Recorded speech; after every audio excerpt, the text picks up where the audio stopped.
aquilo que o pastor Marcos falou aqui é uma verdade. Deixa eu rapidamente, em 1 minuto e meio, te explicar como é que eu cheguei aqui. Eu sou pastor, né? Eu não sou o pastor da igreja, da comunidade Ser Igreja de Jaraguá. Eu sou o pastor na igreja, porque o pastor da igreja é Jesus Cristo. Então, enquanto o Senhor permitir que eu fique lá estarei. E a gente vem numa pegada muito forte já nos últimos meses aí, desde o aniversário da igreja, onde nós completamos 8 anos agora, no mês de março, todo domingo ministrando, todo domingo. E há 3 domingos atrás eu cheguei para o ombreiro nosso, que estamos preparando para o pastorado, e eu falei assim para ele, cheguei no culto, o culto estava lá, já as pessoas chegando, aí cheguei ali, falei assim, ele estava lá no fundo, falei assim, mano, domingo que vem você prega.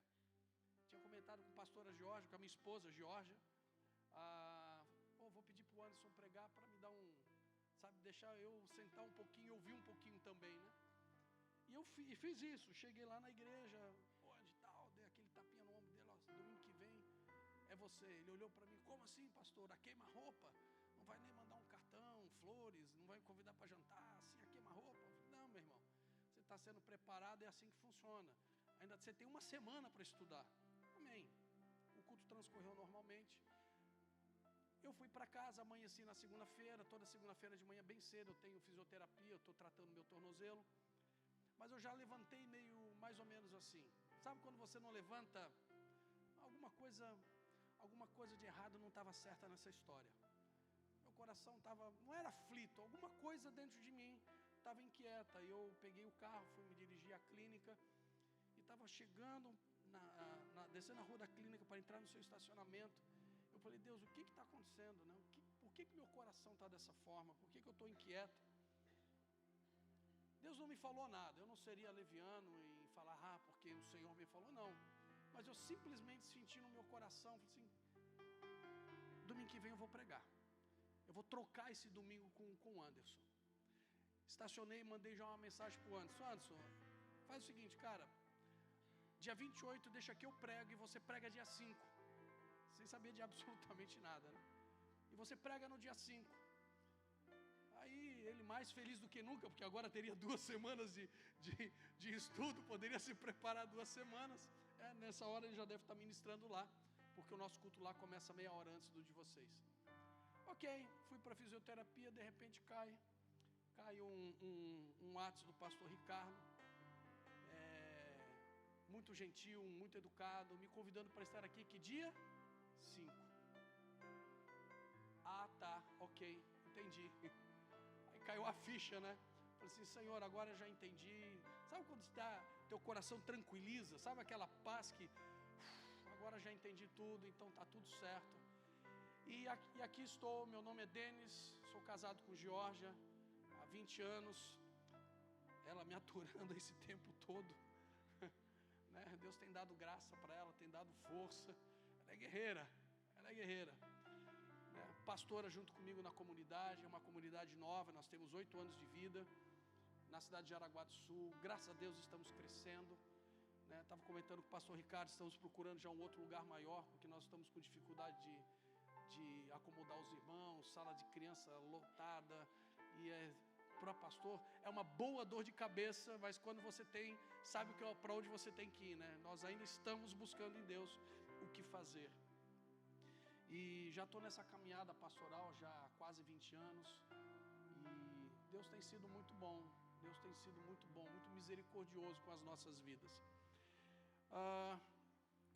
E desde que eu recebi o convite, até para que você saiba disso, desde que eu recebi o convite, começa a me dar 3 tipos de frio na barriga. Eu costumo dizer 3 tipos de ruim, né? Nas 3, ruim no espírito, ruim na alma e ruim no corpo. Né? A minha tricotomia toda ela treme. Por quê?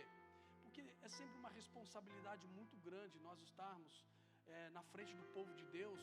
Já é uma responsabilidade grande quando estou na igreja que o Senhor me concedeu para pastorear. Quando então nós estamos na igreja de amigos, essa responsabilidade ela triplica. E desde então eu tenho procurado em Deus o que trazer. Pai, o que o Senhor quer falar? Assim como eu estava orando na vinda de Balneário para cá, eu falei, nós estávamos orando dentro do carro, eu falei, Deus, Eu estou ali para servir os meus irmãos. Eu estou ali para servir os meus irmãos. Eu não estou na condição de pastor. Os pastores vocês já têm. Eu estou aqui na condição de servo de vocês, de servi-los, de trazer aquilo que Deus foi ministrando ao meu coração ao longo de uns dias para cá, por conta dessa noite. E sábado passado eu faço pedal com um grupo de pessoas, alguns irmãos da igreja, e nós paramos. Todo pedal tem que ter uma paradinha para tomar um café, né? Vamos lá, né, gente? Ninguém é de ferro, né? Então, para aguentar os 20 e tantos quilômetros de volta, você tem que dar uma abastecida para poder chegar lá, né? E eu estava comentando com eles, né? 25 anos, gente. Bodas de prata. Bodas de prata. Mais 5 aninhos eu completo minhas bodas de prata no meu casamento. E aí ficou o nome prata na minha cabeça. Prata, prata, prata fala de redenção, prata. E aí eu comecei a conjecturar no meu coração algumas coisas, mas aquele negócio não estava batendo, alguma coisa não estava certa. Até que essa semana, no meu devocional, eu estava lendo um trecho da Bíblia e, sabe quando aquele negócio,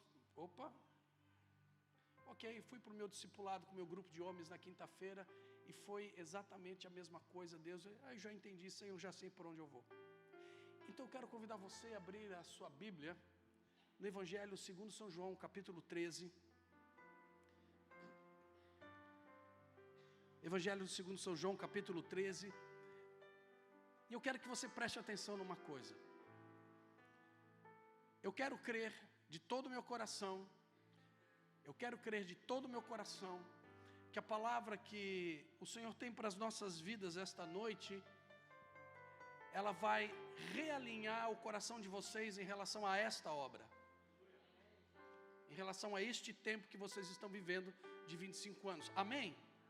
Amém? Quantos estão dispostos a permitir que o Espírito Santo de Deus realinhe o teu coração com essa obra? Vamos para cima então. Evangelho de João, capítulo 13, a partir do verso 1 até o verso 5, diz assim: um pouco antes da festa da Páscoa, sabendo Jesus que havia chegado o tempo em que deixaria este mundo e ele iria para o Pai, tendo amado os seus que estavam no mundo, amou-os até o fim. Estava sendo servido o jantar e o diabo já havia induzido a Judas Iscariotes, filho de Simão, a trair Jesus. Jesus sabia que o Pai havia colocado todas as coisas debaixo do seu poder e que viera de Deus e agora estava voltando para Deus. Assim, levantou-se da mesa, tirou a sua capa e colocou uma toalha em volta da cintura. Depois disso, derramou água numa bacia e começou a lavar os pés dos seus discípulos, enxugando-os com a toalha que estava em sua cintura. Amém? Talvez você se pergunte: tá bom, pastor, o que isso tem a ver com 25 anos de comemoração desta igreja? Tudo. Esse texto tem absolutamente tudo a ver. Porque eu não estou agora olhando para os 25 anos que já se passaram. Eu estou olhando agora pelos próximos 25 anos. Que eu acredito que nós não vamos chegar lá, porque eu acho que Jesus vem nos levar muito antes. Amém? Ô Jesus, por favor, ouça a nossa oração. Celebrar 25 anos é maravilhoso, não é? Celebrar 25 anos de existência, gente, é uma bênção que não pode ser contabilizada. Você não consegue mensurar, você não consegue contabilizar o que é celebrar 25 anos de caminhada. Uma igreja que se estabelece num tempo, uma igreja que se estabelece numa cidade, e a partir daí decorrem 25 anos de trabalho ininterrupto. Aquilo que o pastor falou, que inclusive está aqui dentro do meu sermão. Está aqui dentro da ministração.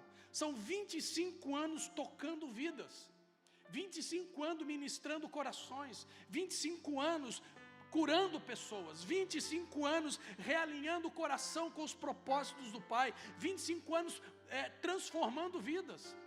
Gente, não começou ontem, começou há 25 anos. E é bem aquilo que o pastor Marcos falou: se todos esses que foram ministrados, curados, que foram tocados, realinhados, transformados, estivessem comemorando hoje aqui, eu não sei, Ilhota deve ter algum estádio aí, um estádio municipal, a festa teria que ser feita lá.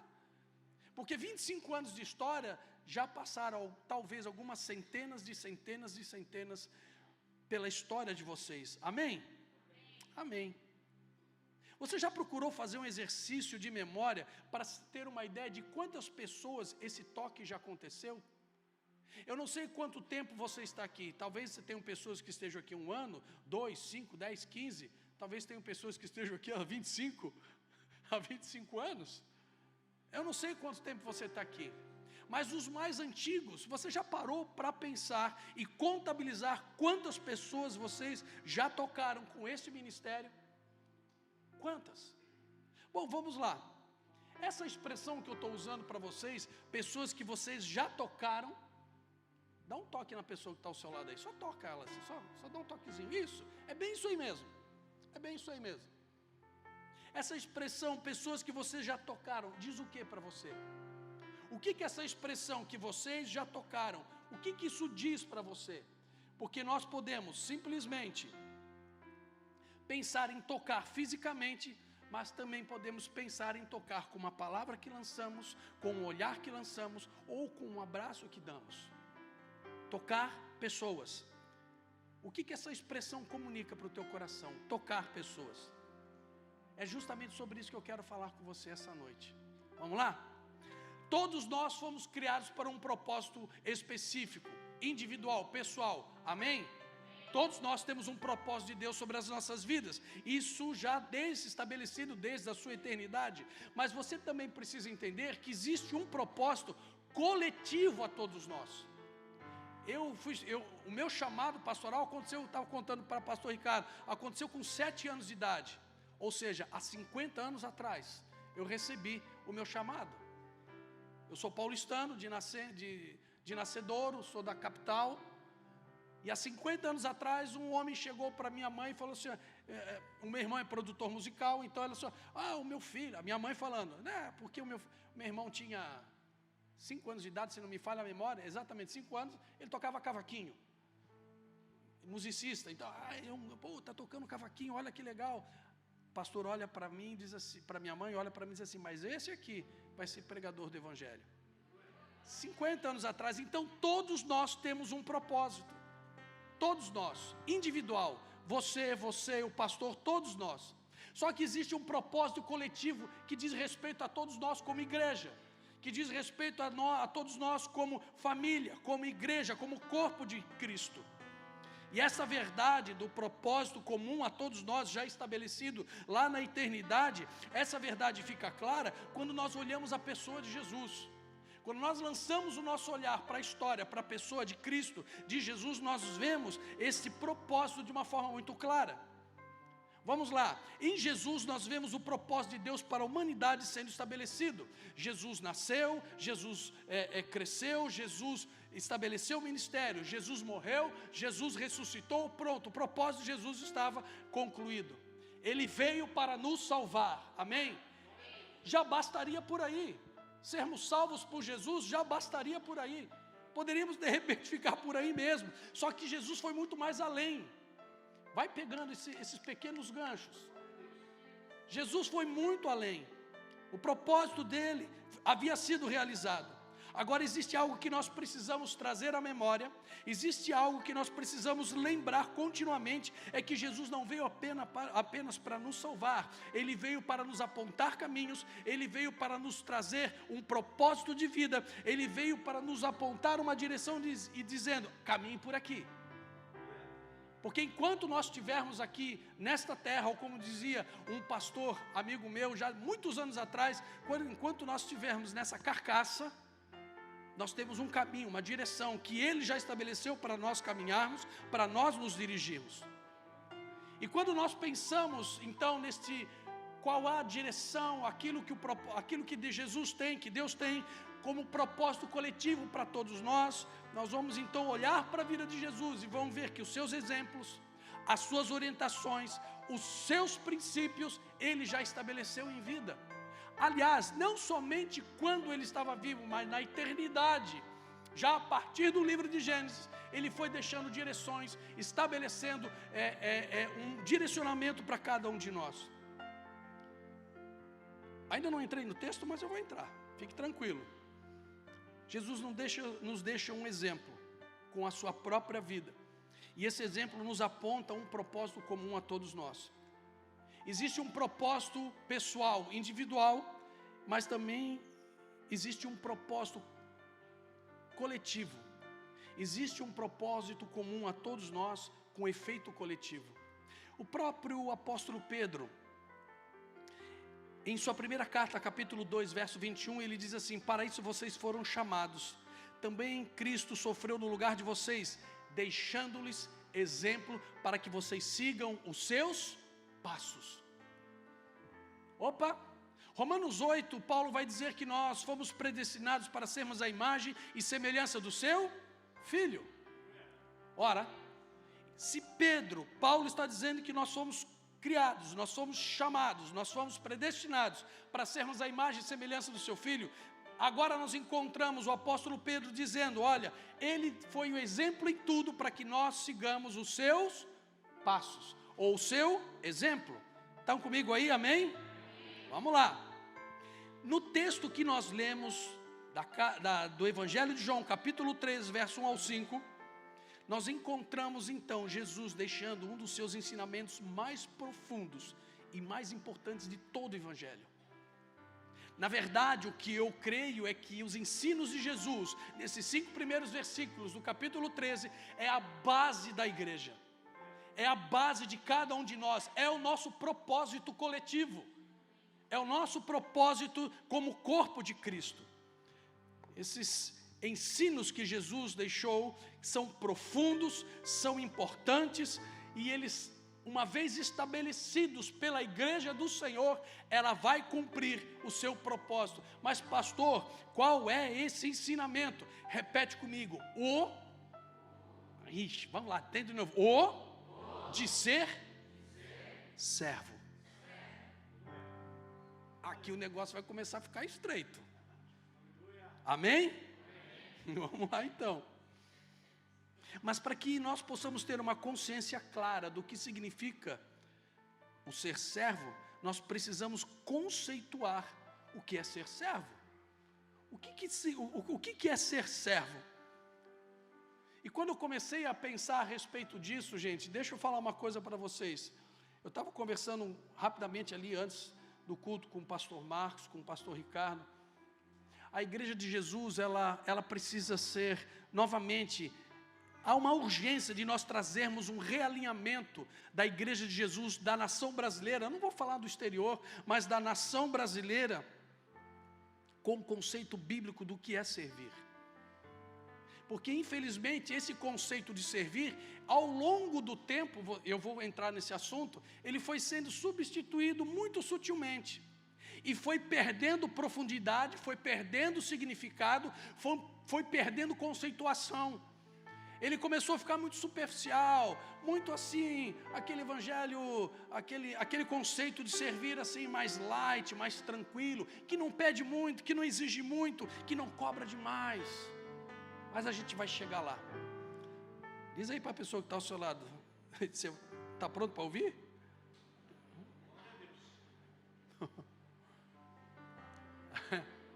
Bom, vamos lá.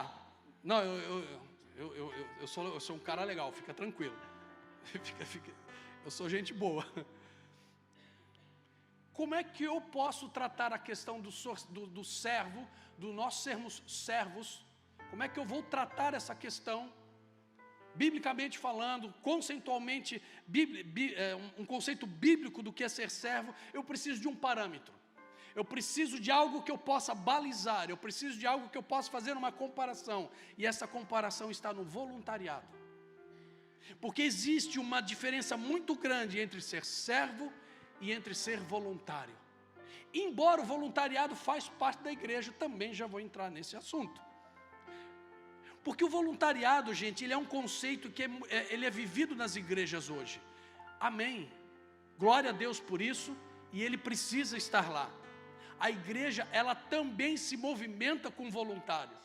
Graças a Deus pelos inúmeros voluntários que estão no estado do Rio Grande do Sul, trabalhando incansavelmente para socorrer aquele povo.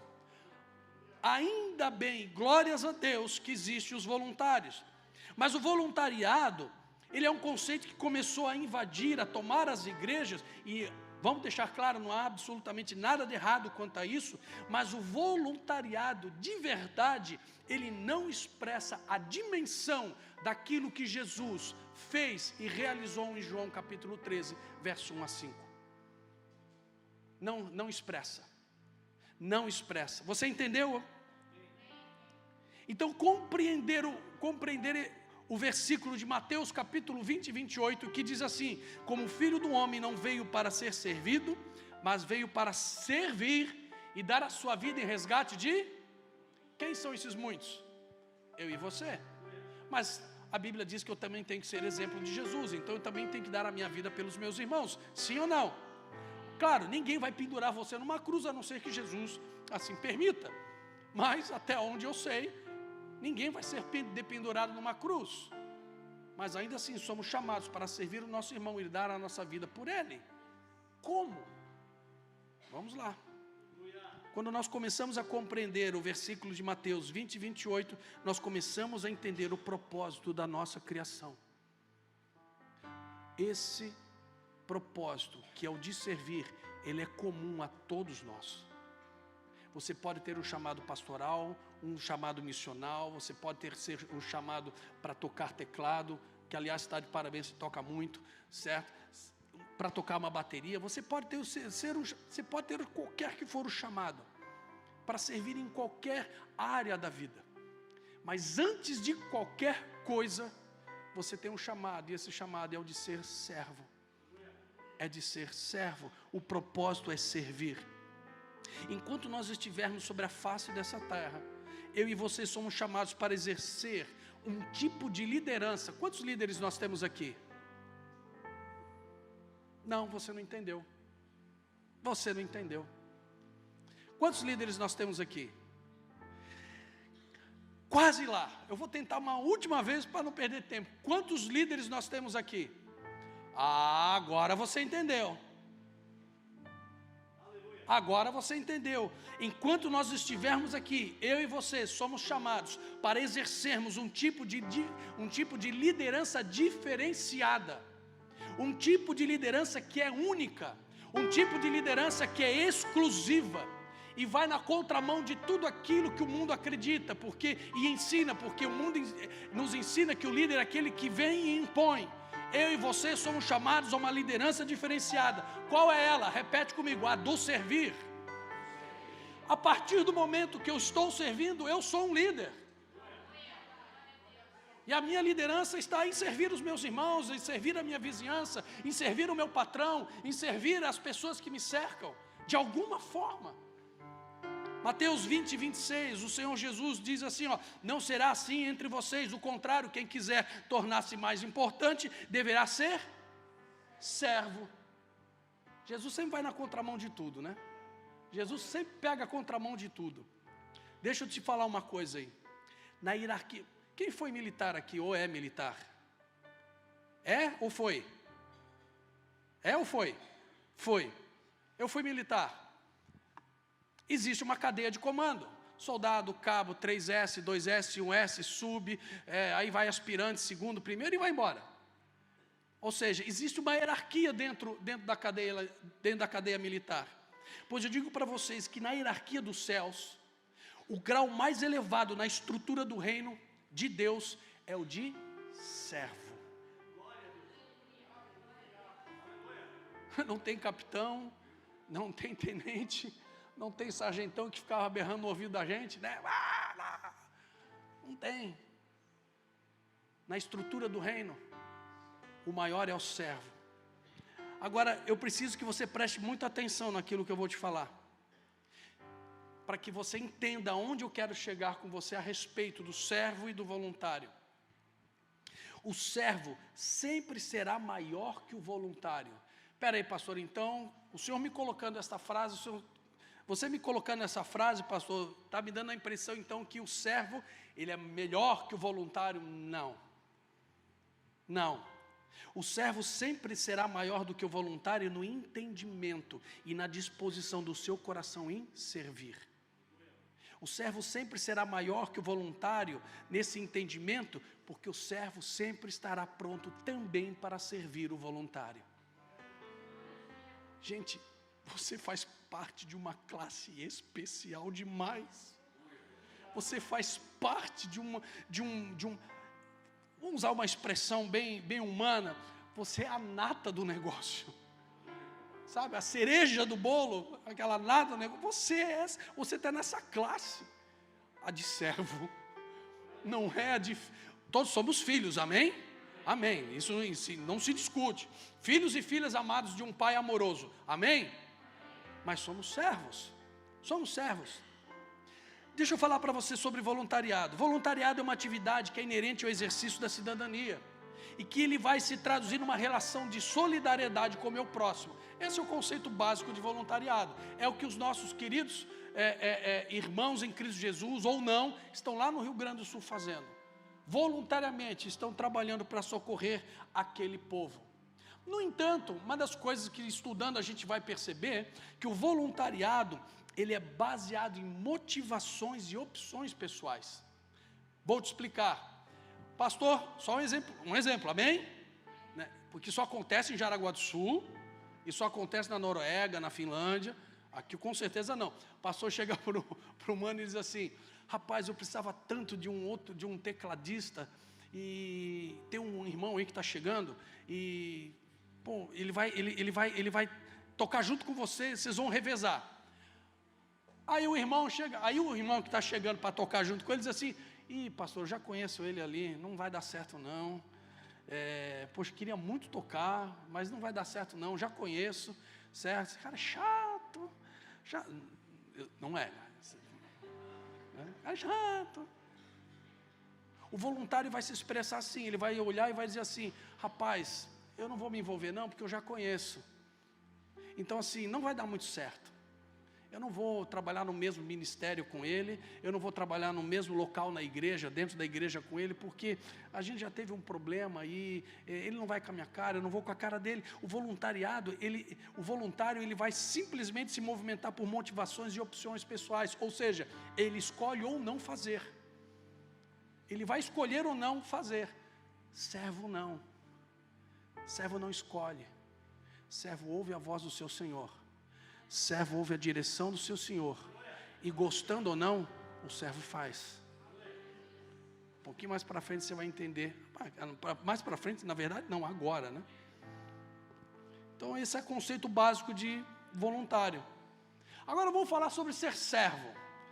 Aí para você me dar um tempo de eu beber uma aguinha, olha para a pessoa que está ao seu lado e pergunta aí, você tem sido servo?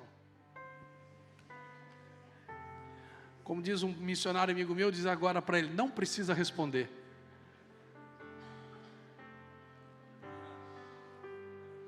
Vamos falar sobre servo. A Bíblia tem duas designações, em grego e em aramaico, para a palavra servo. A palavra servo, no grego, é doulos. Lembra os mais antigos da doula? Que, aliás, parece que me voltou meio que na moda aí. Você sabe o que é uma doula, né? Aquela mulher que acompanha a gestante, tal. É isso aí. Servo no grego é doulos. E no aramaico é eved.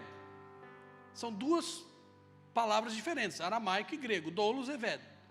Só que as duas significam a mesma coisa. E agora você, de repente, vai olhar para mim e dizer assim, sério isso, pastor? E eu vou olhar para você e vou dizer, é sério isso. Tanto doulos quanto eved, ambas as palavras significam escravo. Ao estudar o Novo Testamento, todas as vezes que você vê Jesus falando sobre ser servo, pode olhar no original grego, a palavra é doulos, escravo. Você vai para o Velho Testamento, vai para o aramaico, vai para o hebraico, mais o aramaico, todas as vezes que você encontrar a palavra servo, você vai encontrar a palavra escravo.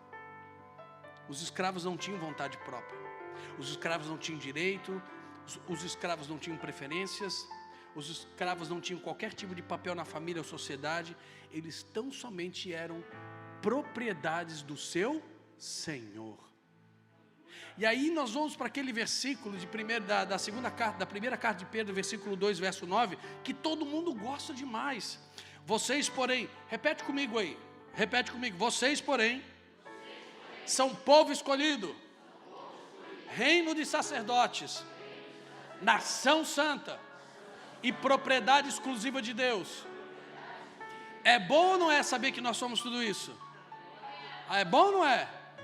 Como não? Rapaz, eu sou povo escolhido. Eu faço parte de um reino de sacerdotes. Eu faço parte de uma nação que é santa. Eu sou propriedade. Repete comigo, eu sou propriedade exclusiva de Deus. Então, se você é propriedade exclusiva de Deus, sobre você existe um Senhor. E se existe sobre você um Senhor, você se torna o que dele? Ou escravo. Existe um Senhor. Amém? Tem um ditado que diz assim: manda quem pode, obedece quem tem. Nós cristãos precisamos começar a ter um pouco mais de juízo e entender que, além do voluntariado, nós fomos chamados para um propósito de servir, porque nós somos propriedade exclusiva de um Senhor, e a Ele nós devemos toda a nossa devoção e obediência. Sabe por quê, queridos? Vamos tentar trazer com clareza um pouco mais a diferença entre os dois. Muitas vezes o voluntário, ele é movido pelo desejo de fazer algo, e está tudo certo, não tem nada de errado quanto a isso. Mas infelizmente em muitos momentos, mas isso só acontece em Jaraguá do Sul, amém? Em muitos momentos, ele vai se voluntariar se isso não tomar muito tempo da agenda dele. Ele vai se voluntariar se isso não exigir demais dele. Ele vai se voluntariar se ele vai abrir a agenda, deixa eu ver aqui, veja bem, não dá. O voluntário, ele vai fazer as coisas até porque ele gosta de fazer, e muitas vezes até porque não tem ninguém mesmo para fazer. Então ele vai lá e se voluntaria. Gente, há alguma coisa de errado com o voluntário? Não há nada de errado com o voluntário. Todos vocês que de alguma forma servem nesta casa, vocês são voluntários para isso, amém? Só que você precisa entender que um coração apenas de voluntário não define um papel de servo na sua vida. Você foi chamado para ir além. Você foi chamado para exercer um outro tipo de liderança, e ele não é voluntariosa. Esse outro tipo de liderança é a de ser servo. Simples assim. Quando Jesus lava os pés dos discípulos, ele estava nos deixando uma profunda lição e o exemplo de que cada um de nós devemos seguir. Deixa eu rapidamente te lembrar de algo que talvez, com certeza você sabe. Naquela época, todas as vezes que o anfitrião da casa, com seus convidados, ou até mesmo a família da casa, eles chegavam na sua casa, vamos lembrar que não existia calçamento, não existia asfalto, etc. Tudo chão batido, poeira e aquela coisa toda. E vamos lembrar que quando eles se assentavam na mesa para comer, não era uma mesa como nós nos servimos hoje. A mesa era no chão, um amontoado de toalhas e tapetes, e eles sentavam em cima de almofadas. Portanto, os seus pés ficavam próximos à mesa. Então, todas as vezes que eles chegavam na rua, havia um doulos, havia um escravo na porta, com um balde, ou com um jarro, com uma bacia e uma toalha, que lavava os pés daqueles que iam entrar na casa, para que então eles pudessem, porque o judeu é extremamente higiênico, ele pudesse sentar-se à mesa, sentar-se à mesa. Só que o texto vai dizer que esse escravo estava lá. João capítulo 13, não, o escravo não estava lá. Eles entraram no cenáculo para a última ceia e não havia um escravo que fosse fazer isso. Não havia um escravo com a sua bacia, a sua toalha, que lavasse os pés de Jesus e dos seus discípulos. Vai pegando aí, querido. Vai prestando atenção. Então, quando nós vemos Jesus se movimentando, o capítulo 13 deixa isso claro, quando ele se movimenta para fazer isso, é porque não tinha nenhum escravo ali que fizesse. Agora, aqui é coisas do Denis, amém? No meu mundo de Bob aqui, ok? Sabe que eu creio que foi uma providência divina de não ter um escravo ali na porta para lavar os pés de Jesus e dos discípulos. Jesus precisava deixar o exemplo. Jesus, ele não lavou os pés dos discípulos como um voluntário. Jesus lava os pés dos seus discípulos como servos. Até porque um voluntário talvez não fosse lavar, que conhecesse bem a vida de Judas, talvez não fosse lavar o pé dele. Talvez um voluntário olhando para Pedrão, Pedro, cara, você é muito ruinzinho, é brabo demais, não vou lavar teu pé, lava você mesmo. Não sei. Jesus, ele lava os pés daqueles homens como servo. Tá, pastor, então o senhor está dizendo que eu tenho que lavar os pés dos meus irmãos? Sim. Mas eu não estou dizendo para que você pegue uma bacia com toalha e saia lavando o pé de todo mundo. Eu estou dizendo para você, como o exemplo que Jesus nos deixou, sirva o seu irmão. Sirva os seus pastores e líderes. Sirva. E gente, servir não é somente, quer um cafezinho, isso é muito bom, a gente até gosta muitas vezes, mas não é isso. É você aí entra a voluntariedade com um coração de servo, de olhar uma necessidade e dizer, pastor, eu estou aqui, precisa do quê? Rapaz, eu preciso de alguém que passe uma vassoura aqui na igreja. Não, deixa comigo, beleza. Quando eu comecei meu período probatório para ser pastor, eu fiquei 4 anos pastoreando uma igreja que eu comecei, que me deram para começar aqui em Governador Celso Ramos, numa vila de pescadores. Acredito que alguns de vocês conheçam a Armação da Piedade. 4 anos, a igreja está estabelecida até hoje lá, né? A primeira menina, a primeira moça que nós ganhamos para Jesus, hoje é a pastora da igreja lá. E eu lembro que quando eu fui levado para Obreiro e que começou o meu período probatório, sabe qual foi o meu primeiro serviço na igreja? Eu sou da área do louvor, eu ministrei louvor muitos anos, certo? E aí falei assim, Denis, agora o obreiro da casa, glória a Deus, aleluia, vamos para cima, está aqui a vassoura, está aqui o rodo, está aqui o balde, está lá o banheiro, pode começar. Para cima. E não tinha problema nenhum. Eu lavo os pés dos meus irmãos quando eu sirvo os meus irmãos. E outra coisa quantos servos nós temos aqui? Me permita com toda humildade te ensinar algo. Servo não precisa aparecer. Ele vai e faz. As pessoas só vão olhar, rapaz, que corredor limpinho, hein? E você só está lá de boa. Glória a Deus, Jesus, obrigado por isso. Alguém está desfrutando do meu trabalho. Alguém está desfrutando daquilo que eu procurei servir. Por quê, pastor? Porque o voluntariado, ele não expressa, ele não reflete a verdadeira essência do serviço a que eu e você fomos chamados para realizar. Ele é importante, mas somente se nós tivermos um coração de servos, porque não adianta nós termos apenas comportamento de crente, não adianta nós termos comportamentos de discípulos, nós precisamos expressar a essência de Jesus que está no texto que nós lemos. Qual é essa essência? O de servir como ele serviu. E dando uma caminhadinha para o final, ser movido por um coração voluntário é você estar. Quando você se move apenas por voluntariedade, você fica sujeito às circunstâncias. E eu vou te explicar o porquê das circunstâncias. E as circunstâncias vão, com certeza absoluta. Gente, eu estou dentro da igreja há muito tempo. E eu já vi isso acontecer muitas vezes. Só que muitos anos mais tarde é que eu fui começar a entender por que as pessoas, os voluntários da igreja, eles arrefecem, eles perdem o entusiasmo pela igreja, eles perdem o entusiasmo pelo reino, eles perdem o entusiasmo de servir as pessoas. Por quê? Porque alguém movido somente com um coração voluntário, ele muitas vezes vai se comportar naquele exemplo que eu dei com o mano ali. Olha, que eu preciso aqui de um grupo de homens aqui para trabalhar em tal situação. Não, pastor, aí um dos, não, mas quem vai liderar lá? Quem vai liderar é o rapaz lá? Não, eu não me dou muito bem, ele não vai com a minha cara, eu também não vou com a cara dele, você entendeu isso? Pronto, ele já dá um passo para trás, já não vai mais servir. Então, quando nós nos movimentamos apenas com o coração voluntário, nós vamos nos sujeitar às circunstâncias. Agora, deixa eu te perguntar uma coisa. Essa pessoa que de repente,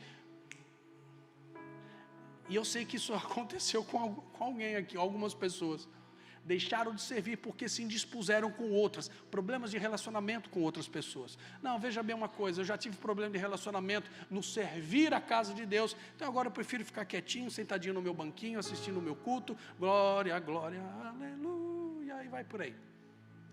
Meu irmão, entenda uma coisa. Você pode até ter sido machucado, você pode até ter sido ferido, você até pode ter deixado de servir como você já servia por problemas de relacionamentos. São as circunstâncias que vão surgindo. Mas o teu coração não pode ficar preso nisso, porque você não é voluntário, você é um servo. Você é um servo. E ser movido por um coração de servo é simplesmente você olhar para dentro de você e dizer assim: Senhor, independente de qualquer coisa, eu olho para o Senhor, porque olhando para o Senhor eu vou refletir a essência de servo do Senhor na vida dos irmãos. Ou seja, eu passo por cima, eu vou resolver as minhas pendências, eu vou resolver os meus relacionamentos, eu vou resolver as coisas que ficaram para trás, eu vou resolver esse negócio, mas eu não vou deixar de servir. 25 anos se passaram, e vamos dizer que ainda tenhamos 25 anos, amém? Para frente, vamos supor ainda que nós tenhamos mais, daqui a pouco a igreja aqui estará comemorando ali, que não 25, mas 50 anos, quantos querem fazer parte dos próximos 25 anos? Se o Senhor não vier nos buscar, e tinha 25 anos, 57, eu vou estar bem velhinho, mas se eu tiver força, eu venho ministrar aqui nos 50 anos, a gente vai vir. Então, olhando para frente, e você quer fazer parte disso, você precisa olhar para dentro de você e dizer: Senhor, eu não vou deixar de servir o teu reino, eu não vou deixar de servir a tua igreja, eu não vou deixar de servir os meus irmãos por conta de problemas que eu tive há 1, 2, 5, 10, 15, 20, 30 anos atrás. Olha aqui para mim, resolva isso e vá servir. Esse é o propósito de Deus para a sua vida, é o propósito dele para a sua vida. Por quê, pastor? Porque Jesus não chamou voluntários, Jesus chamou servos. Jesus não chamou voluntários, chamou servos. Jesus não chamou 12 voluntários, Jesus chamou 12 discípulos. E se nós somos discípulos, o discípulo faz o que o seu mestre manda fazer. O discípulo faz aquilo que ele vê o seu mestre fazer. Lembra o que Jesus falou dele em relação ao Pai? Eu faço aquilo que eu vejo o meu Pai fazer. O verdadeiro servo, e aqui, gente, lá em Jaraguá a gente é assim, eu sou muito interativo com a igreja. Tem horas até que os jovens falam: pastor, dá um tempo aí que já pegou, né? Quantos servos nós temos aqui? 1, 2, 3, 4, 5, não, vou tentar de novo. Quantos servos nós temos aqui? 5, 6, 7, melhorou um pouquinho. Terceira e última chance, quantos servos nós temos aqui? Melhorou. Então, se você tem essa compreensão de que você é um servo, eu convido você a abrir Filipenses.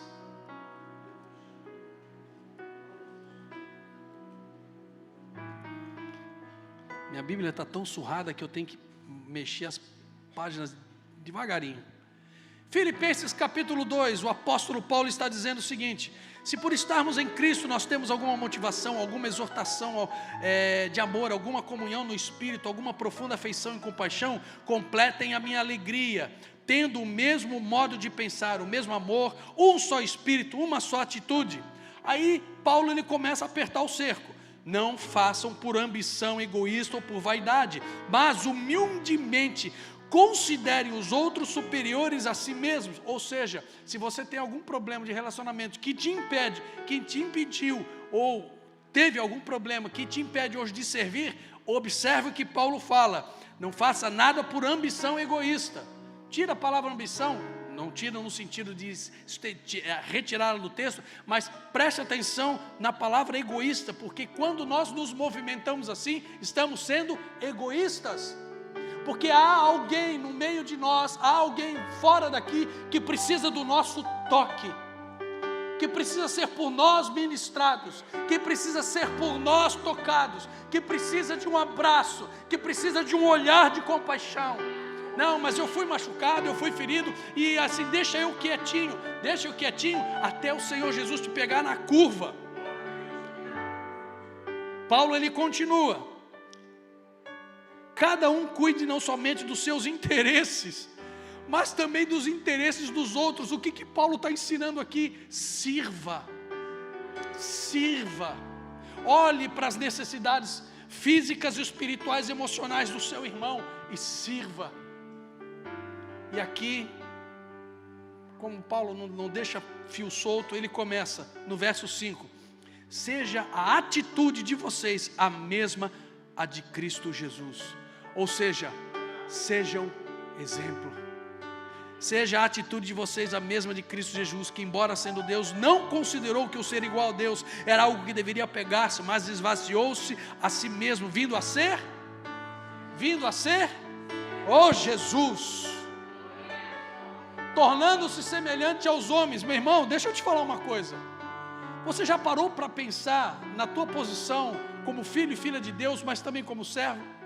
Você já parou para pensar que aquele que criou todas as coisas, cujo tudo foi criado por causa dele, toma a forma da sua criação para alcançar a sua própria criação, a sua criatura? Porque nós temos que lembrar que o nosso Salvador Jesus, ele estava na sua glória com todo o seu poder e majestade. Ele se humilha de tal forma que ele toma a forma do Denis, esse caco do Denis, para que pudesse alcançar o Denis, para que pudesse dar o Denis a oportunidade de um dia se arrepender dos seus pecados e recebê-lo como seu único e suficiente Salvador.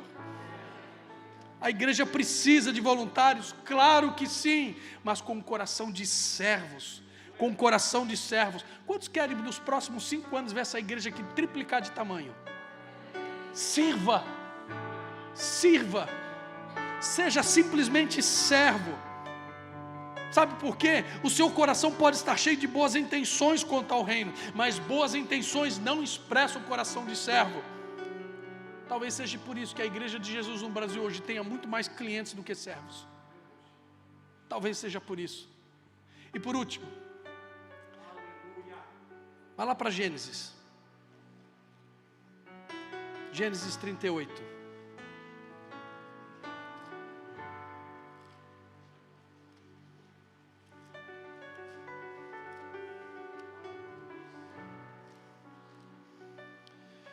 Oh Deus,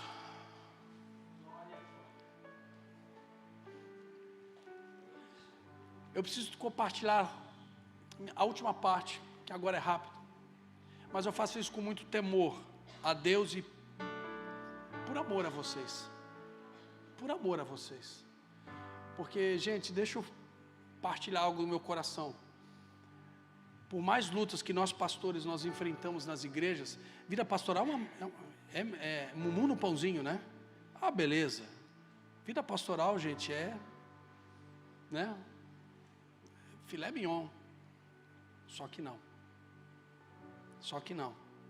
Principalmente nos dias de hoje, onde nós temos que lidar com... Eu tenho falado isso muito para a minha liderança. Nunca foi tão difícil lidar com pessoas como nesses últimos 4, 5, 6 anos. Eu estou errado ou estou certo? Nunca foi tão difícil. Por isso que o que eu tenho para falar para você agora, com permissão dos pastores, fiquem tranquilos. Eu faço isso com muito temor a Deus, mas eu faço com amor por você.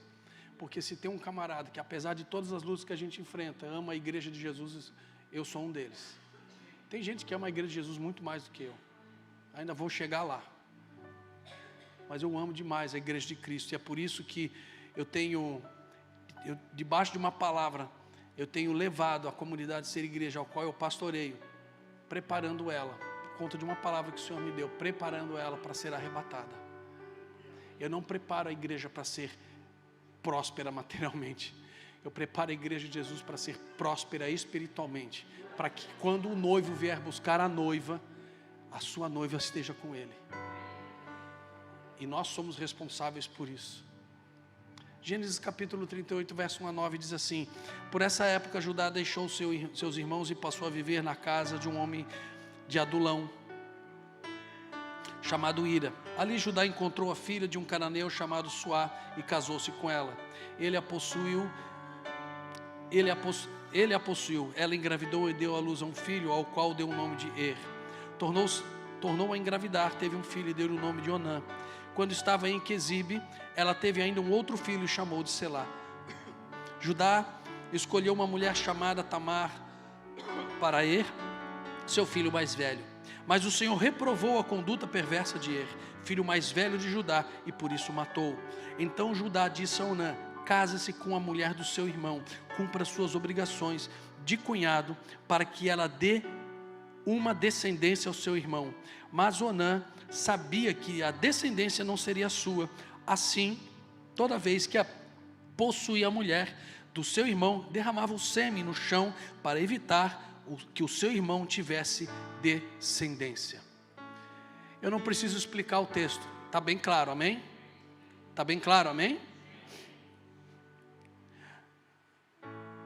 A lei de Moisés ainda não havia sido instituída aqui, mas já havia um costume cultural, que nós acabamos de ler, que quando o irmão mais velho casasse e eventualmente, como aconteceu, ele morria, o seu irmão que vinha na sequência casaria com a sua mulher e teria com ela filhos para dar uma continuidade no nome e na descendência do filho que morreu, do marido que morreu. Em Deuteronômio capítulo 25, verso 5, Deus torna esta cultura uma lei, a lei do levirato. Depois você pode ler lá Deuteronômio 25, 5, a lei do levirato. Só que muito antes de ser lei, essa já era uma prática, um costume do povo hebreu. E ali nós encontramos a história de Tamar e de Onã, como eu falei, que não preciso explicar. Aí você vai me perguntar assim: pastor, o que isso tem a ver com o fato de ser voluntário ou de ser servo? Tudo. Sabe por quê? Porque muitos hoje estão querendo o prazer da noiva, sem querer compromisso e responsabilidade com ela. Isso se torna muito sério para nós, que dizemos que somos filhos e filhas de Deus, que dizemos que somos servos e servas do Senhor, mas não assumimos as nossas responsabilidades, os nossos compromissos, aonde Ele tem nos estabelecido. Toda vez que eu recebo novos membros na igreja, sempre todo culto de ceia, todo segundo domingo do mês nós recebemos novos membros na igreja. Eu sempre digo para eles, pastor Marcos, pastor Ricardo, uma coisa: permitam-se a criar raízes aonde Deus planta vocês, porque se você que faz parte dessa casa não se permitir criar raízes, você não floresce, você não frutifica. E é interessante porque Jesus vai dizer o seguinte: a árvore que não dá frutos, Deus corta, mas aquela que dá frutos, Ele poda, Ele limpa, para que continue dando muitos frutos. Guarde essa palavra no seu coração. Amar a Deus é servir o seu reino, e servir o seu reino é servir pessoas, porque as pessoas precisam conhecer o amor genuíno que Jesus está formando e gerando em você. Em você. A igreja que Jesus espera que nós sejamos é aquela que aprende e vive. Quantos querem ser a igreja verdadeira de Jesus aqui? Ah, pastor, eu já sou, eu sei, mas é uma pergunta retórica, né? Todos nós queremos. Então, se nós somos a igreja de Jesus, nós precisamos então não somente aprender, mas a vivermos aquilo que está em Atos 20, 35. Mais bem-aventurado coisa é dar do que... Então, mais bem-aventurado é você servir do que você ser servido. O 16º presidente americano, Abraham Lincoln, ele falou o seguinte: gente, quem não vive para servir, não serve para... Quem não vive para servir, não serve para viver. Cara, essa é a nossa realidade. Ou você achou que a vida... Você achou que a vida cristã ia ser melzinho na chupeta? Oh, meu irmão, não. Mas é a coisa mais prazerosa que existe sobre a face da terra. É a coisa mais prazerosa que isso. Apesar dessa frase de Abraham Lincoln ser forte e real, uma vida cristã autêntica, ela passa pelo entendimento que nós fomos chamados para amar, e amar é servir. Eu amo porque eu sirvo porque eu amo aquele que me chamou para servir. E por último, sabe qual é o tipo de voluntariado? O voluntariado, ou melhor dizendo, quando nós temos um coração apenas de voluntário, nós temos em mente Pare para pensar nisso. Talvez você concorde comigo, talvez não. Mas toda vez que nós servimos, ou toda vez que nós nos movimentamos no reino, apenas como voluntários, nós temos muitas vezes a impressão de que Jesus é o nosso patrão. Jesus é o nosso patrão. Deixa eu falar uma coisa para você. Se Jesus quisesse ser seu patrão, Ele teria te contratado e não morrido por você. Vem cá, me traz a tua carteira aqui, deixa eu assinar aqui, certo? Passa lá no RH celestial, acerta o teu salário lá. Gente, o reino de Deus não é constituído de voluntários, mas de pessoas que entendem agora o propósito de servir. E por último, o voluntário sempre vai achar, alguém de coração voluntário, ele sempre vai achar que ele está fazendo algo maravilhoso. E por isso ele espera ser agradecido pelas pessoas por seu sacrifício. Um servo não. Um servo faz, fica quietinho e passa para ele toda a honra e toda a glória, porque ele sabe aquele quem morreu por ele, que o chamou para servir. Fica de pé, por favor.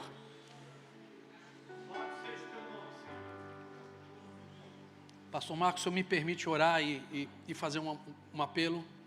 Pode ser?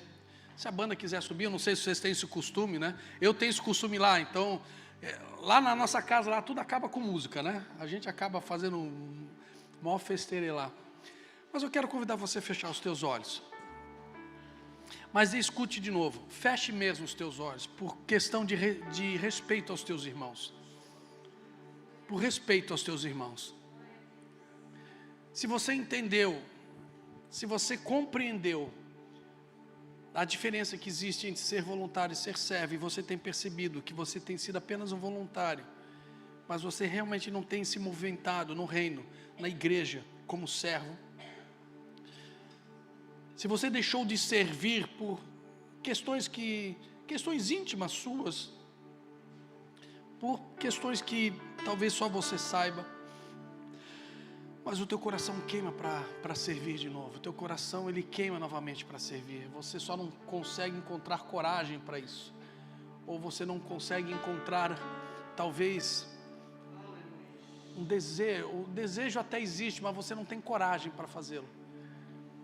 Mas que a partir de hoje, você quer abandonar todo esse comportamento apenas voluntarioso. E você quer expressar ao Rei que te salvou, ao Senhor da sua vida e à igreja que Ele te estabeleceu, um compromisso, um desejo de verdadeiramente servir a Deus. Pastor, eu já sirvo a Deus. Nós só servimos a Deus quando nós servimos a sua igreja, dentro dela e fora dela. Se você está dentro desse grupo de pessoas, vem aqui na frente, eu quero orar por você. Por isso que eu pedi para que todos fiquem com seus olhos fechados, para não constranger os nossos irmãos. Vem aqui na frente. Eu sei que tem gente que o coração queima em relação a isso. Então pode vir aqui.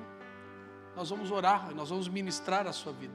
Nós desejamos ministrar a sua vida, para que teu coração ele comece novamente a queimar pelo desejo de servir a Deus, pelo desejo de servir os seus irmãos, de lavar os pés dos seus irmãos com um abraço, de lavar os pés dos seus irmãos com uma palavra, com um olhar. Sinta-se à vontade. Se você quiser dobrar os seus joelhos, você dobra. Se não, quiser ficar em pé, fique de pé. Queria pedir aos irmãos aqui da casa, né? Os líderes, os pastores, por favor, as irmãs, algumas irmãs abracem essas irmãs que estão aqui. Alguns irmãos abracem os irmãos que estão aqui.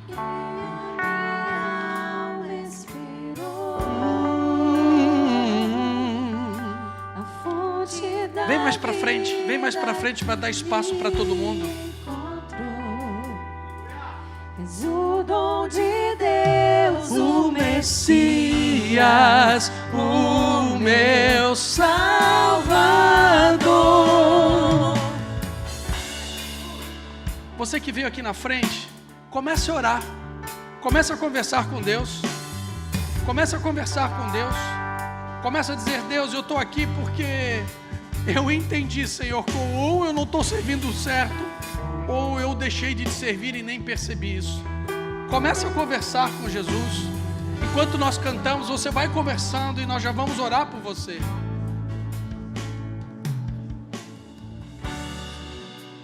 Abra os teus lábios, querido, vai orando. Você que ficou aí nas cadeiras, estenda a sua mão aqui para frente. Estenda a sua mão aqui para frente. Começa a liberar palavras de bênção sobre essas pessoas que estão aqui.